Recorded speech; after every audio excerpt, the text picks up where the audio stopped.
Good morning, guys. This is James with Escaping the Neon. I'm checking in today. We got a beautiful Friday. I'm out cutting grass as always. Appreciate you tuning in, checking this video out. Basically, I'll update you on what happened throughout the week. So to start off with, let's go into popcorn. I was really hoping for this big wholesale supplier. We got like 95% of the way there. I figured out all the packaging. I sent all these sample packaging. She said, yeah, we're super interested. Your price is good. We like everything about your product. You got a really good product. Everything, was getting the green light. Had to overcome a few things, but, it wasn't that big of a deal. We figured out the packaging. We figured out the shelf life. Figured everything out, so I was pretty much at the point where I was like, okay, this is a sure thing. I know the woman that I was speaking with was like at least a part of the family. It's a family-owned business, and I knew she was a part of the family, so I figured, well, this is basically a done deal. I'm getting this customer. And then at the very last second, she said she talked to whoever was in charge of her, and they nixed the whole idea of selling popcorn. So she did offer to me to reach out to all of her previous customers that used to buy kettle corn and pass my information along, which was very nice of her. I did still try and sell it. I sent her an email back and said, look, I'm really solutions driven. I'm sure we can find a solution to this and have a mutually beneficial relationship. Didn't work though. She said basically they just haven't had a good track record selling kettle corn, and they weren't willing to start doing it again at this exact moment. So with those guys, I'm gonna send popcorn. I'll send like a thank you bag, thanks for your consideration, blah blah blah. I'll send a bunch of them, and I'll just keep sending them every 2-3 months. I know I'll eventually get this client. I'm 99% sure. I will get it if I keep pushing. But it's one of those things where, of course, you're going to have setbacks. Napoleon Hill always says, with every failure, there's the seed of an equivalent benefit. So I'm looking for the seed of the equivalent benefit. I already kind of see, it may have been a serious struggle for me to keep up with that large of a wholesale order while still being in the Neon, still having the 9 to 5. I think it just would have been, I just don't know if I have enough hours in the day, because I'm already stretching my limits as far as, I'm staying up till midnight popping popcorn, just for the orders and the stuff I already had to do.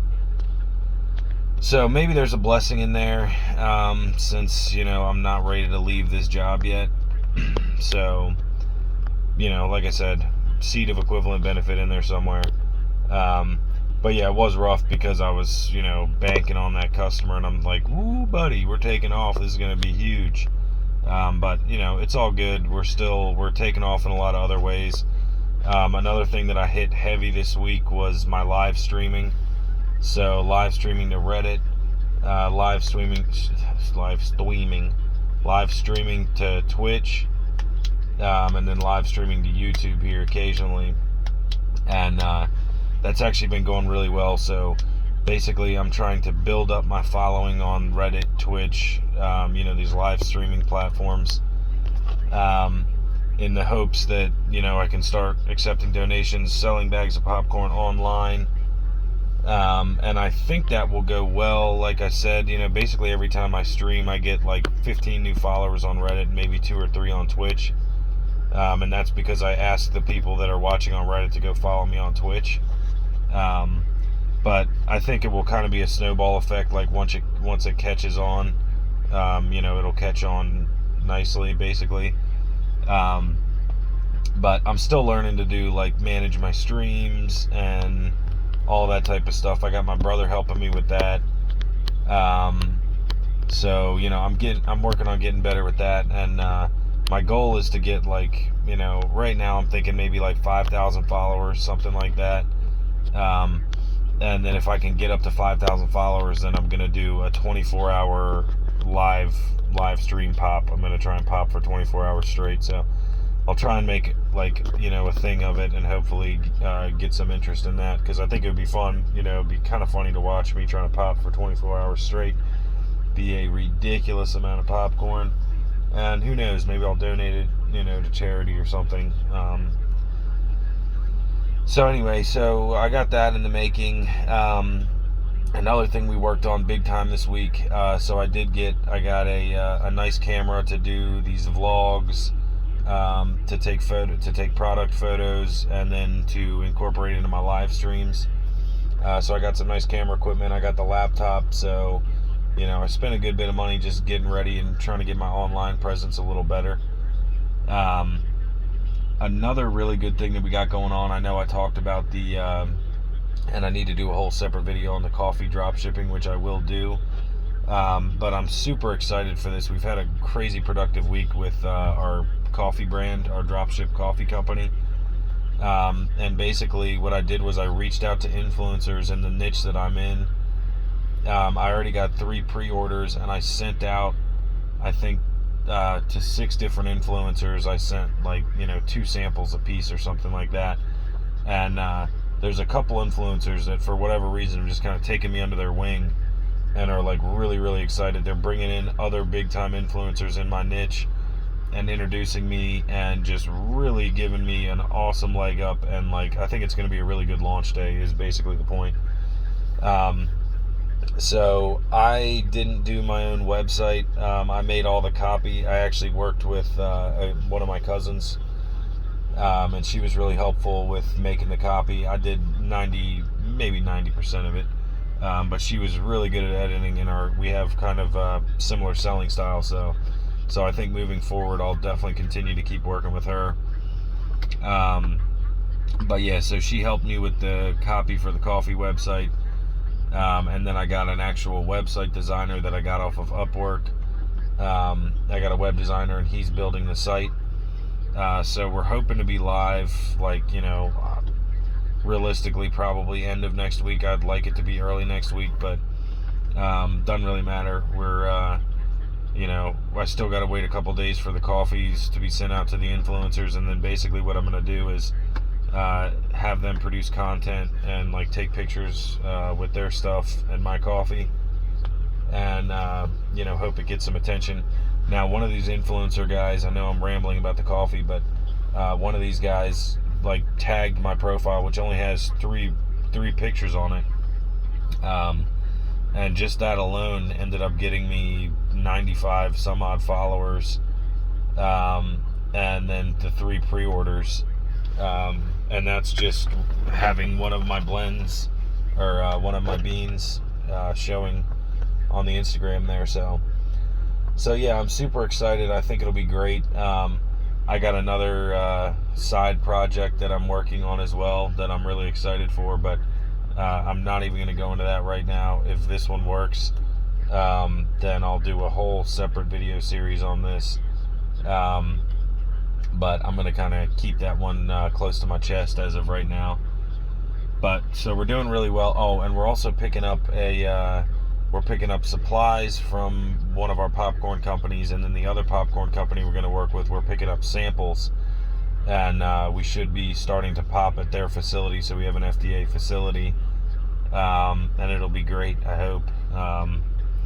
So we're picking up samples of what they can do there at that facility, and I'm going to make sure that it's all up to par, and it's a good product. So we'll get it on our shelves.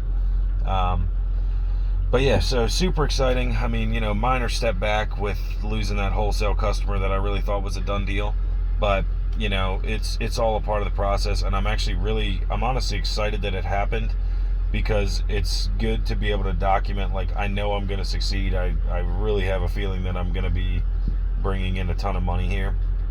I'm definitely on the way to that. So I'm really excited, honestly, that I am getting these, failures as I go along here with this Escaping the Neon series. And, it's just being able to document the fact that you just got to keep pushing along when something doesn't go in your favor.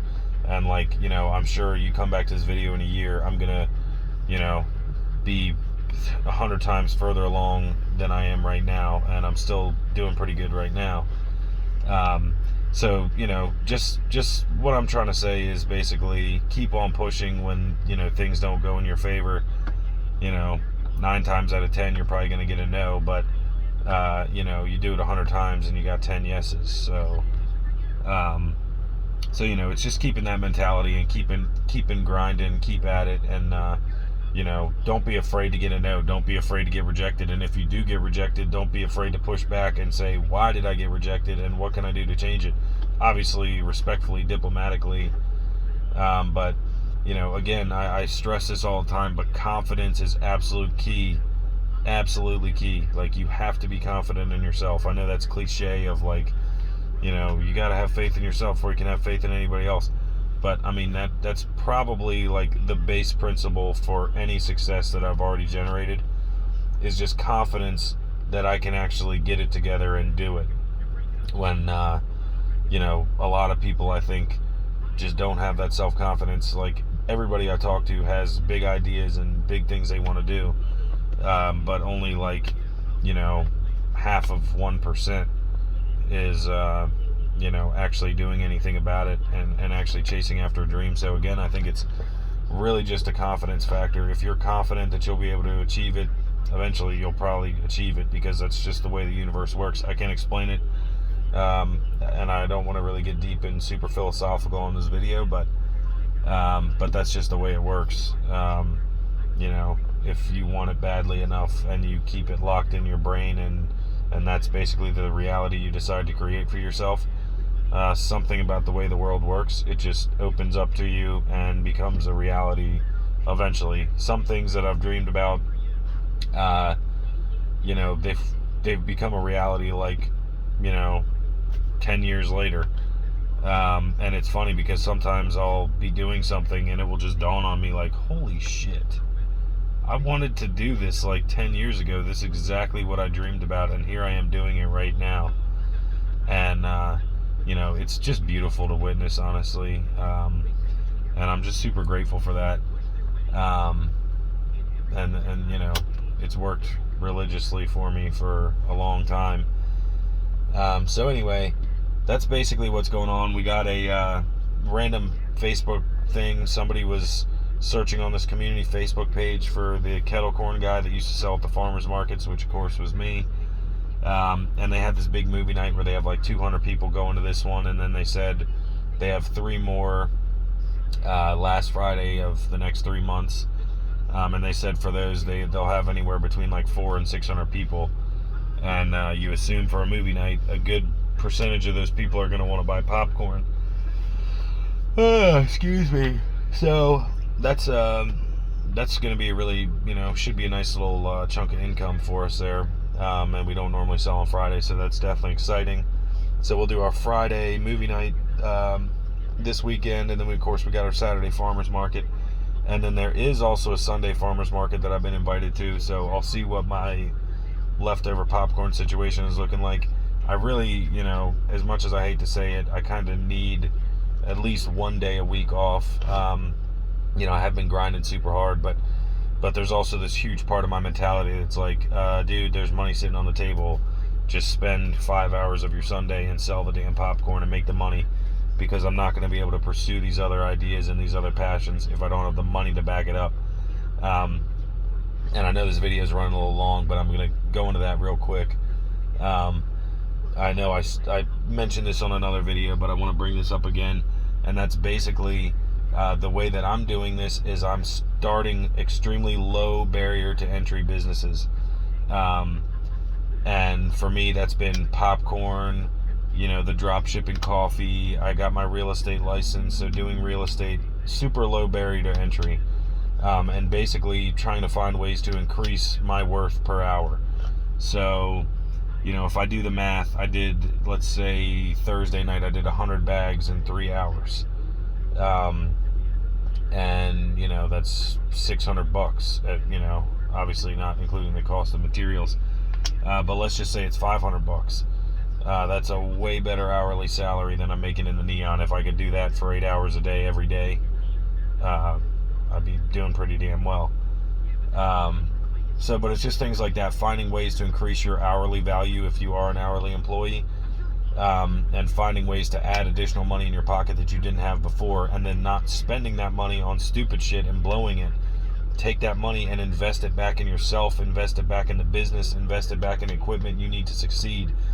I know it's a little bit scary, when you're not used to spending large sums of money. Like, I remember when I would be thinking like, oh my God, I have to spend $1,000 on this. This is insane. Like, how am I going to spend $1,000 on something, when I have, $1,100 in my bank account? Like, how am I going to make this work? How does this make sense? How can I justify this? And then, I've done that a couple times, and my $1,000 has come back to me as $3,000, $4,000, or basically like with the kettle. I spent $800 on that kettle, a little less actually, but I spent roughly $800 on that kettle, and how much money has that thing brought back to me? Thousands and thousands and thousands of dollars, and that was just in year one. So really overcoming that hurdle of being afraid to spend money on your business because like it seems like a large sum of money. Even though I'm still definitely not killing it because I still reinvest most of the money that I'm making off these businesses back into the businesses so that I can grow, get better, and also have a lot of these tools and equipment. For example, like the camera, I'm going to be using that for the popcorn company, for the coffee company, for real estate, for lots and lots of stuff. So it's a real, and also this other project that I'm kind of keeping close to my chest. The camera will be used for that too. So it's just the type of thing where buy things that are going to help you grow and expand. And then then you have that asset for life basically that's going to hopefully continue to earn you income. So stuff like that, don't be afraid. If you got to spend money to grow your business, if you have complete faith and confidence in yourself that you're going to make it work, then spending a couple $1,000s on equipment that you need to make more thousands of dollars, spend it. Don't be afraid. Have that confidence. And just trust me, if you have a good idea and you got to spend some money up front, do it. Because, and this is the last thing I'll say because I know this video is running long, but I want to bring up, like, one of my buddies, a good buddy of mine, comes over like almost every Saturday, and, we kick it and have a few beers. He's an IT guy, and it's just such an absolutely foreign concept to him. I'll tell him, oh, yeah, I had to spend $1,200 on supplies, or a better example is, he wanted to do his own drop shipping thing. He wanted to create his own spice blend and drop ship his own spices. He's from Pakistan, and so he wanted to do this kind of like Americanized Pakistani spice, which I thought was a great idea. I mean, there's certainly a market for it somewhere. And he said, well, how much do you think I'd have to pay to get my website done and get the product created? And I was like, I mean, honestly, realistically, you're probably looking around like $1,500, all in, by the time you get insurance, the website, the photos, you find the people to do your spices for you, pay for the labels, everything involved. You're probably going to be around, starting the business, probably around $1,500. And, this dude makes like 80, 90 grand a year. And I know he's got a savings account. He's trying to buy a house with his fiance, so I know he's got a good savings account where there's well over $1,500. And in a year, I think he could spend that take that $1,500 and have like, 6-8 grand if he sold it right. And he sits on the computer all day, and he knows what he's doing on a computer, so it'd be a lot easier for him than for me to be able to sell these products. But again, it's just, he didn't have the confidence. Once I said it was going to be $1,500, he was like, well, that's way too much. Like, dude, I got to save for a house. There's no way I'm spending $1,500. And I know he's got way more than $1,500 in the bank. And I'm like, well, with that kind of mentality, you're going to be working an hourly wage. I don't care if you make $50 an hour. I don't care if you make $60 an hour. You're still working an hourly wage. And you spend $1,500 now and grow your business, you have a chance to stop turning your hours, or basically your life, not just the hours in your life. This is your life. You have a certain lifespan, and you're selling them to someone else to help grow their business. You could instead use those hours towards your own business, towards growing your own thing, and then you don't have to trade your hours for dollars, because that system sucks and it's stupid, and there's ways around it. You don't have to do it. If all if you think about it and you genuinely don't want that system to be yours, don't do it. So anyway, he's just a great example of like, so afraid to spend $1,500 when he's got $60,000 sitting in the bank. Won't spend $15 for the possibility of making unlimited. There's no ceiling. however many jars of spices you can sell and make a $5 profit on, is how much money you can make. Unlimited ceiling at $1,500 startup cost. So it's that type of thing where you really it's nerve-wracking to take that leap, and you think, man, $1,500, it's a lot of money. You know what else is a lot of money? The $80,000 that you could make over the course of that year selling whatever your product is. So if you think that you're going to spend $1,500 and then drop the ball and not do it because you're going to get nervous or you're going to do something wrong, then maybe now is not the exact time to jump into small business. But if you're ready and you're ready to grind and you're ready to hustle and you're ready to be confident and get your product in people's houses and people's faces, really, and sell you and your product, then do it. Spend the money, because it's going to come back to you, and eventually you can create a system where you don't have to trade your time for money. And that's what we're trying to do. That's what I'm trying to do. And I probably, if you're watching, chances are you're trying to do the same thing. So confidence, spend your money on things that are going to make you more money, and just keep your nose to the grindstone. Don't get deterred. Let's do this. Appreciate y'all tuning in. I hope you guys have a great day. Like I said, it's Friday for me. I hope it's Friday for y'all too. But doesn't really matter when you're an entrepreneur if it's Friday or not, because you're working. But anyway, appreciate y'all so much. I hope you have a great day. Thank you so much for tuning in. This is James. Have a wonderful one.